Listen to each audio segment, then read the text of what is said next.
Jambo na nikukaribishe tena mtazamaji wa The World News katika kipindi hiki cha ulimwengu wa siasa.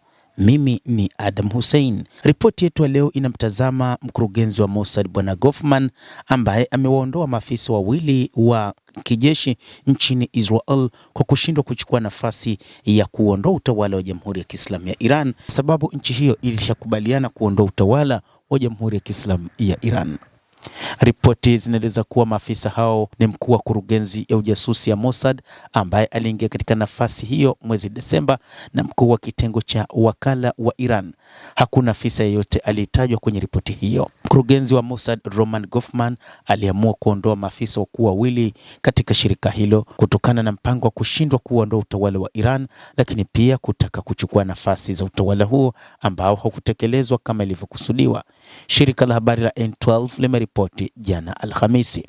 Maafisa hao ni mkuu wa kurugenzi ya ujasusi ya Mossad ambaye aliingia katika nafasi hiyo mwezi Desemba mwaka uliopita na mkuu wa kitengo cha wakala wa Iran.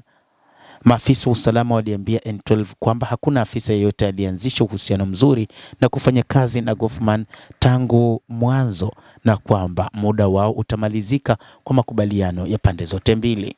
Wote wawili wanaweza kubaki Mossad katika nyadhifa nyingine, maafisa hao walisema, wakielezea mabadiliko hayo kama sehemu ya upangaji upya mpana wa shirika la kijasusi la Israel.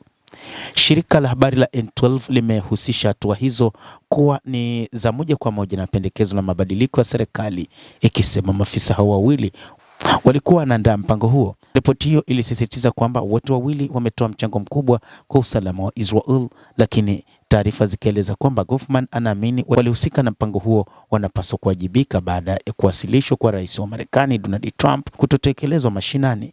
Kulingana na N12, pendekezo la siri la Mossad, CIA ilitaka vikosi vya ardhini vya Wakurdi kuingia Iran chini ya ulinzi wa anga wa Israel na Amerika. Wachache huko Iran wangesaidia kuondoa uongozi wa Jamhuri ya Kiislamu ya Iran, kuruhusu watu mbadala wa Iran kuchukua madaraka. Inatajwa Ahmadinejad alipangwa kuwa kiongozi ajaye wa Iran.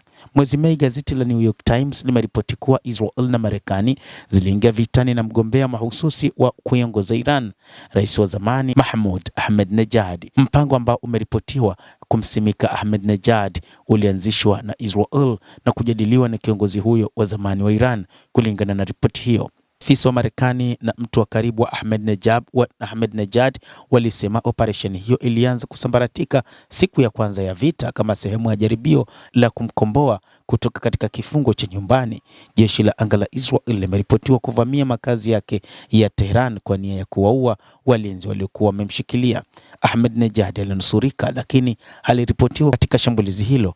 Baadaye alianza kuelezea mashaka juu ya mpango wa kupindua serikali, kulingana na shirika la habari la N12. Endelea kutufuatilia mtazamaji, lakini nikusihi usisahau kulike, usisahau kucomment, kadhalika usisahau kusubscribe channel yetu hii ili upate habari hizi kwa mapana kupitia The World News. Mimi ni Adam Hussein, endelea kuwa nasi wakati wote, endelea kutufuatilia ujue ni nini kinachojiri duniani.